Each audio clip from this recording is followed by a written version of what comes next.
Welcome to SA Wellcast, the podcast where we explore the many facets of health and well-being. This podcast is brought to you by Saint Alphonsus Corporate Health and Wellbeing and a generous grant from the Saint Alphonsus Foundation. Thanks for listening and enjoy the show. Hi, everyone, and welcome back to the Saint Alphonsus Wellcast, brought to you by the Corporate Health and Wellbeing Department. I am Amy James, a registered dietitian. Today, we have Candy Zapia helping me out today.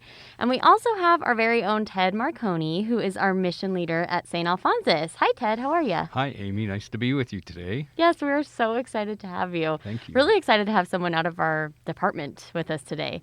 All right, so give us an introduction. Who is Ted Marconi? Hi, everyone. I am Ted Marconi. I'm the mission leader at the Boise campus for Saint Alphonsus Health System. There's one of me in every hospital in Trinity Health. We have 4 of us locally here in our health system. And probably the easiest way to say it is in mission, we keep our hospital in the swim lane of a faith-based hospital, a faith-based organization. So our mission and core values, I help the organization touch those constantly.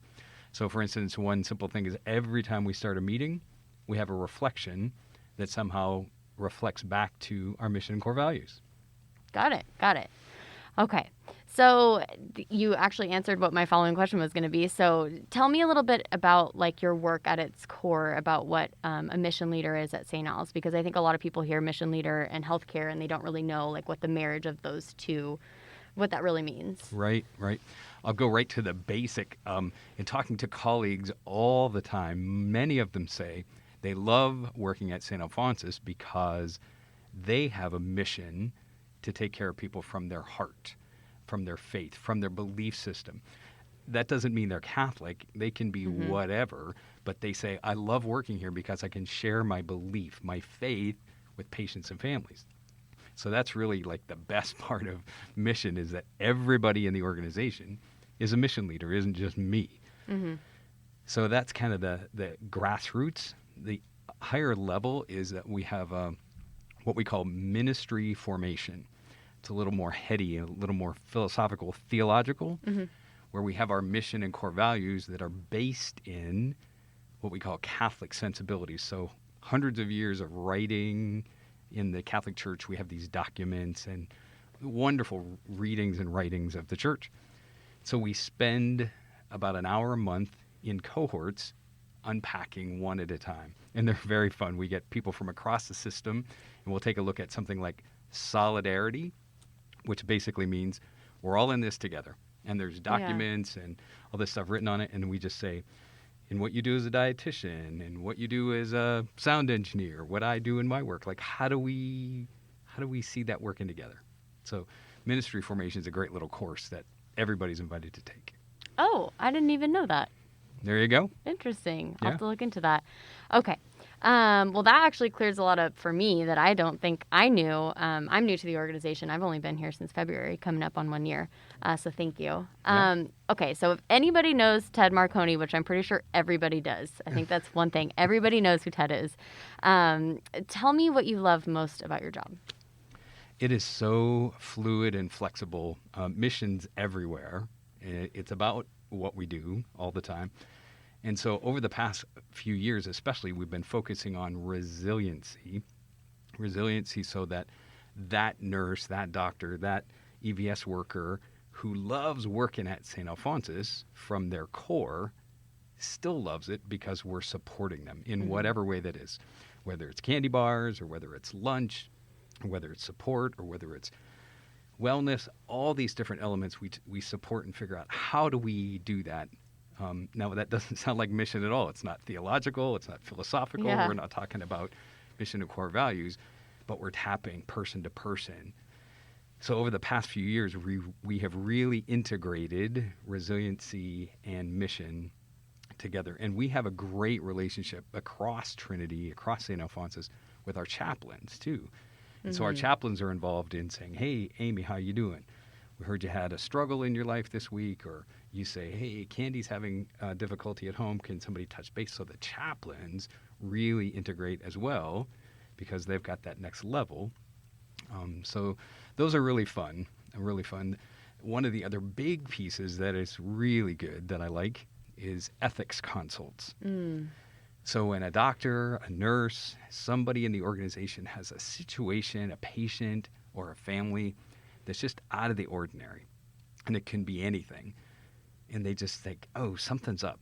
They give me a call, or they give one of the other mission leaders a call in our organization, and we start to talk it out. And if it's bigger than our conversation, we call a group together. So we have risk management, legal, caseworkers, social workers, chaplains, nurse managers, frontline nurses, doctors. We all get together, WebEx or phone call, and talk it out and support that frontline staff to say, here's ethically what's permissible. And we're able to do that pretty quickly. So if you called me at 8 a.m., by 10 a.m., we're on a call. And that's really Wow. fulfilling to help the medical staff figure those things out so they're not lingering, trying to figure out, like, how do I help the family? What do we do with this situation? Yeah, definitely. Yeah, and I think that's a big piece. Something that I really appreciate about your position is the connectedness that you have with everybody, and that connectedness that you facilitate with all of our colleagues is really great. And that's what I was saying earlier about, Ted knows everybody and everybody knows Ted. And that's really just because you're kind of everywhere, Right. which is great. Okay, awesome. So kind of switching gears a little bit. Unfortunately, we're not recording this via video footage, which we were talking about earlier. But if you were here with us, you'd see that Ted has this really nice pin on the lapel of his jacket. It's a Saint Alphonsus ally pin. And so I want to kind of unpack that and get into that a little bit. So we have our Saint Alphonsus Proud Colleague Resource Group. So why don't you just tell us a little bit about it, how it got started. Take it away. Absolutely. Thanks for noticing the pin. Yes. It's very fun. So it was probably 3 years ago, some colleagues were actually attending Boise Pride Festival. Okay. It was a beautiful Saturday afternoon. We were down there in the sunshine, just watching, eating good food, just hanging out. And we noticed all these sponsors from all over the community had their banners up, and we looked around and said, we're not here. Yeah. Our banner isn't here. What? So it became a kind of a personal issue to say we should be a sponsor.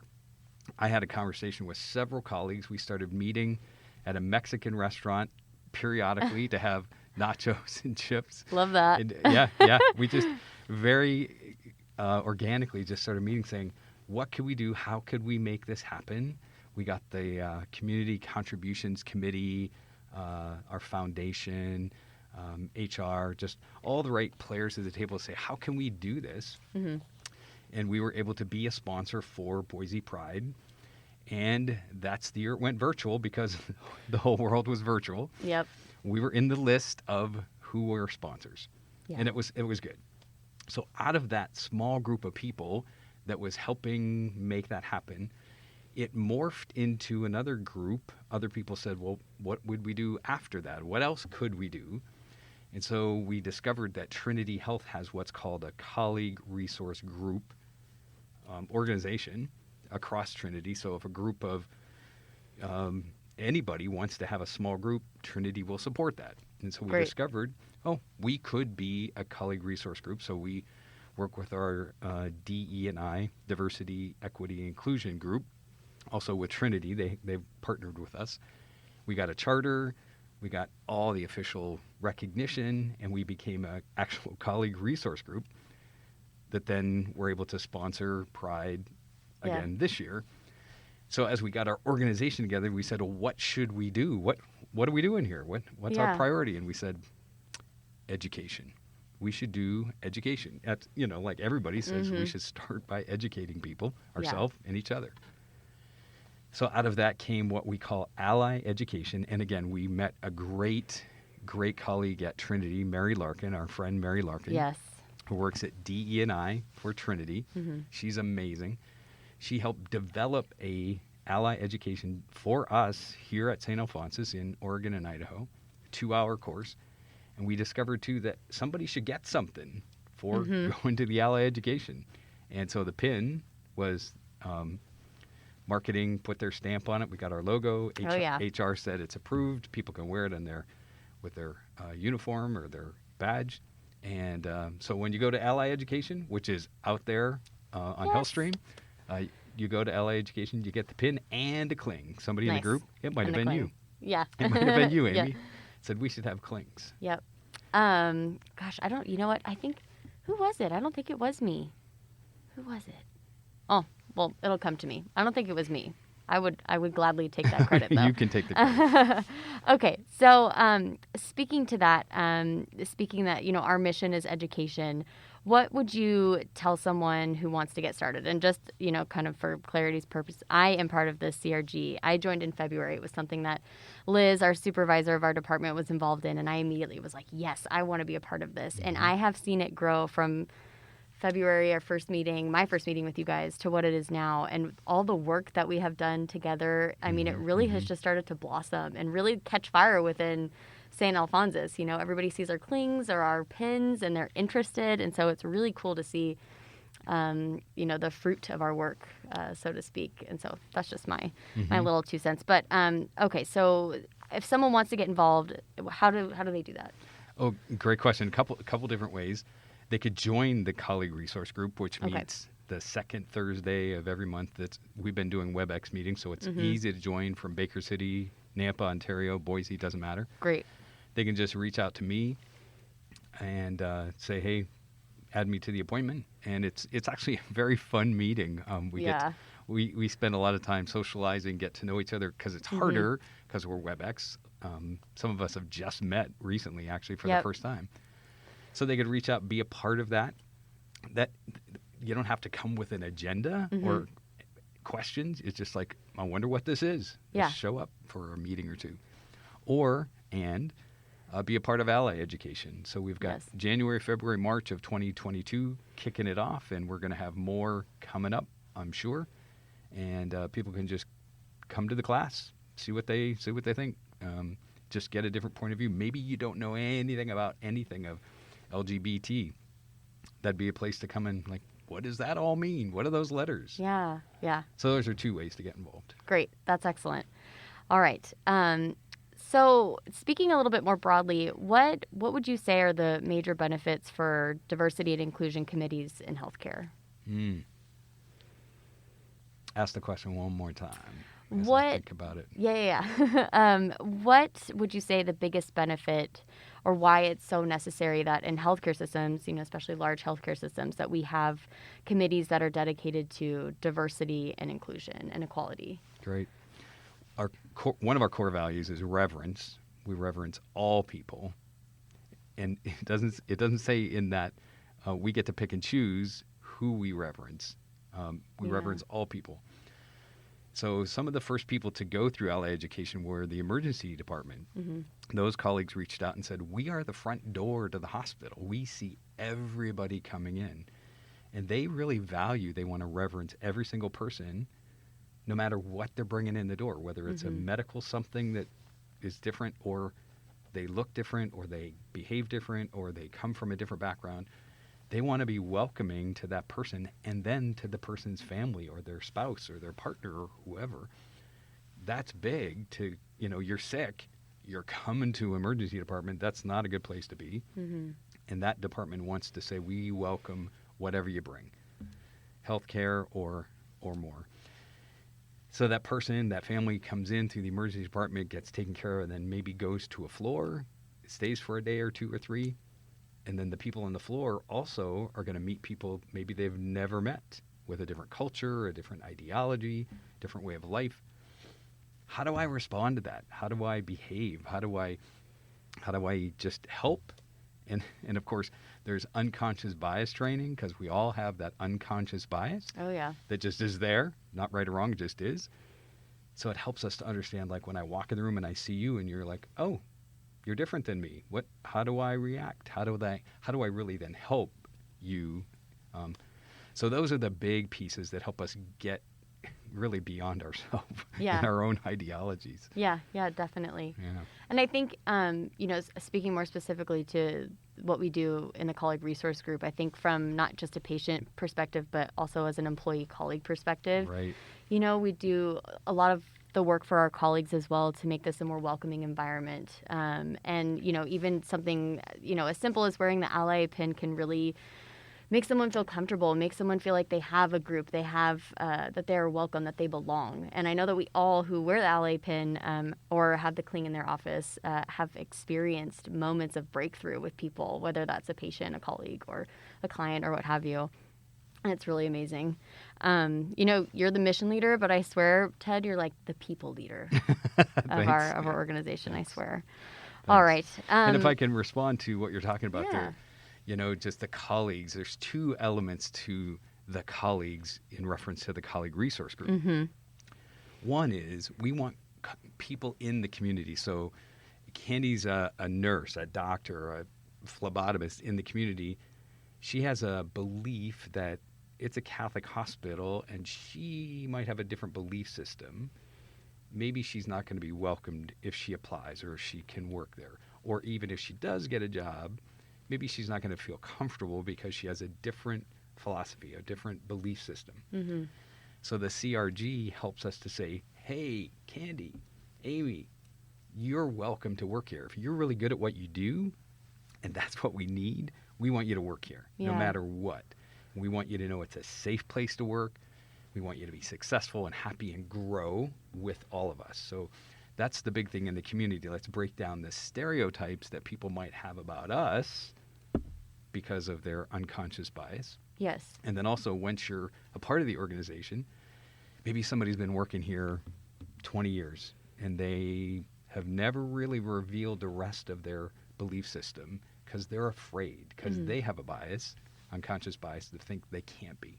Well, the PIN, as you and I know, we have stories that people just went, wow, and they've told us their story. Yeah. And it has freed them to have better health care, better experience, feel happier working because they can be themselves. Mm-hmm. Yeah, it's crazy what a small item such as a pin can really be so transformational for people. Mm-hmm. Yeah. So a little bit more into that. So, I'll say in my experience as someone who's worked in a healthcare system that's not faith-based and now working at Saint Alphonsus, for me, I think the biggest thing isn't even really surrounding religion. It's that we feel more close. We feel like a family. So I guess what would you say to any of our colleagues who are kind of working to disband those stigmas or those stereotypes of working for a faith-based organization? And how do we work to be more welcoming to people? Yeah, that's a great question. I'm going to go back to the founding congregation. So across Trinity, we've got all these hospitals that were started by these religious congregations. So Holy Cross Sisters, the Mercy Sisters, Dominican Sisters, across the country. And these religious sisters went to places to take care of people where they were. They came to Idaho. They came to Utah. They went to New York. They went wherever the people were sick and in need and gave them what they needed. So a lot of times, like even the sisters who came to Idaho were teachers. They came here because the bishop said, we need teachers. We need to build schools. Wow. That's basic education, right? Yeah. They got here and he said, oh, we're going to need a hospital. And so those teachers learned how to be nurses. And then they built a nursing school. And they started taking care of education and health care because that's what the people needed. No, they didn't ask anybody, are you Catholic? Are you Jewish? Are you what? They didn't ask. They were like, what do you need? What do you need? Yeah. What's your healing? Do you know how to read? Do you know how to write? And so they were taking care of people right where they were, what they needed. So that's our legacy. That's our tradition. And that's what we continue to do today. That's our touchstone. We say we want to take care of people right where they are. Yeah. Do you need education? Do you need teaching? Do you need healthcare? What way do you need it? So we're not going to check what's your philosophy card, what's your theology card. And I think as colleagues, when we start helping each other, Amy, what do you need? How can I help you? You say, Ted, what do you need? How can I help you? How do I help you find where you need to go? Yeah. Those are really basic things that our founding congregations did just because of their belief system. Yeah, yeah. That's great. I love that. And I think that is really in line with our culture as our department as well. We are, corporate health and wellness, but with our colleagues, we're colleague health and well-being. Mm-hmm. And so we put together our wellness offerings, every quarter, every year for our colleagues. And we really try to do what we can to tailor a wellness program that will really help them. And I think that I've not been a part of a healthcare system that's been so warm and welcoming and really invested in their colleagues. So it's really nice to see that. And I think if I take anything away from working for a faith-based organization, it's that, and I feel really lucky. Okay. So let's go back to ally education. I'm kind of bouncing around here, but just to give the people kind of like a quick snippet of information of what that might look like. Can you just tell us a little bit about what's included in that so that people kind of have a little bit of an idea of what they're getting into, what they're signing up for? Sure. Yeah. Okay. Yeah, absolutely. Yes. So it's a 2-hour online class right now. Hopefully at some point we'll all be in the same room and have a more interaction with it. So it's 2 hours of conversation. It's really conversation. So it's the 2 hours is presented in slides with information and videos. As I mentioned, our great friend Mary Larkin from Trinity helped build these videos. So the teaching's all the same. What I love about that is that if you're teaching the class, it's the same as when I teach the class. Yeah. You're not going to get the TED class or the Amy class. It's the same class. Yes. So the videos are really solid of somebody who's got years of experience explaining what are these terms, how do we do it, and she's got such a great sense of humor. Oh, yeah. She's very funny. She's the best. She's very funny. Every time people watch her on video, they're engaged. They're like, it's like she's in the room. Yeah.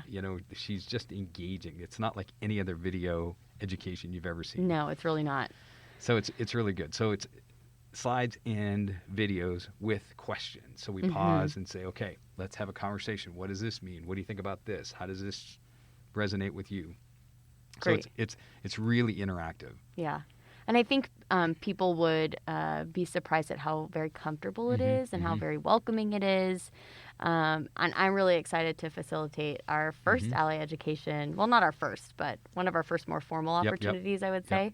If you guys are interested in signing up for any of the opportunities, there's still some spots left, and you can go to your health stream and look for us there.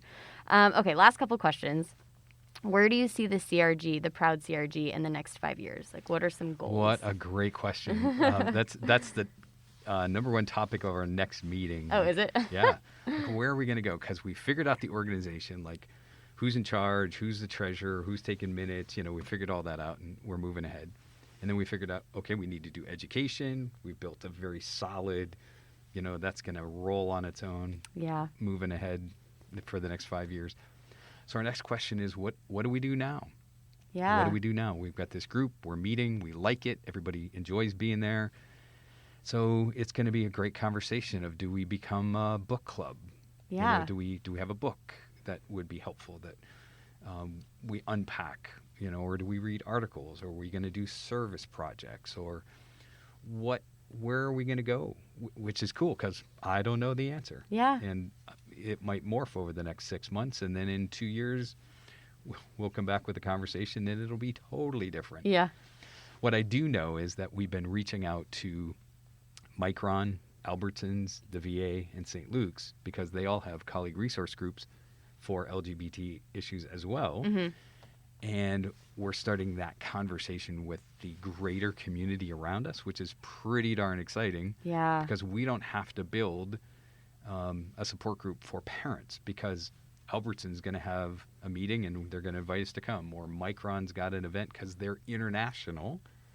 We're going to be connected. So that's a big piece that's going to happen and develop over the next year, is the connection with us and other community partners that are doing the same thing, and we don't have to reinvent the wheel. Yeah, that's great. Yeah, we definitely want to expand our reach and grow our group. And I do, I'm excited to talk about that. What is that? That's Thursday. Yeah, it's this week. Yeah. Because really what we want to do is really group driven. And I feel like it's not just one person shouting out, suggestions or really, taking the wheel on anything. We really come together as a group and figure out what we want to do. So I'm also looking forward to that. It's been great. I would have a great idea, and they'd be like, "No, Ted, we're not going to do that." Yeah. I'm like, "Okay, all right, we'll move along," which is good because, as you said, the group has a voice. Everybody has something to say. Yeah. And it isn't just one person running the whole thing. No, and it's crazy when someone will shout out one suggestion and how it morphs from person to Right. person, and then it's just this like very epic idea. Yeah, and just like you said, if you guys want to come and hang out with us during our meetings, we have so much fun. I would say 50% of the time it's fun and 50% of the time it's business, and even when it's business, it's still a little fun. So that's great. Okay, last question. We kind of talked about it. We have Ally Education coming up, and hopeful that there will be more to come in that area. But do you have any other exciting news to share with our listeners? It's just a great place to be. Yeah. It's a great organization to belong to. Yeah, it's just really good. And, we have been on the front line for years. Like I said, our congregation have been on the front line. We continue to be on the front line. And the best thing we do is support each other, take care of each other, so that we can take care of the patients and families in our community. And that's really, really rewarding. It really is. Yeah. Okay, great. I agree with everything you just said. And I think that wraps it up. So thank you so much for coming and talking with us. I know that our colleagues in our community will really, really love this podcast in particular. So thank you so much. My pleasure. Thanks for inviting me. Great to be with both of you. Thanks. Yes. All right, everyone. We will catch you next time on the Saint Alphonsus Wellcast. Thanks so much for listening.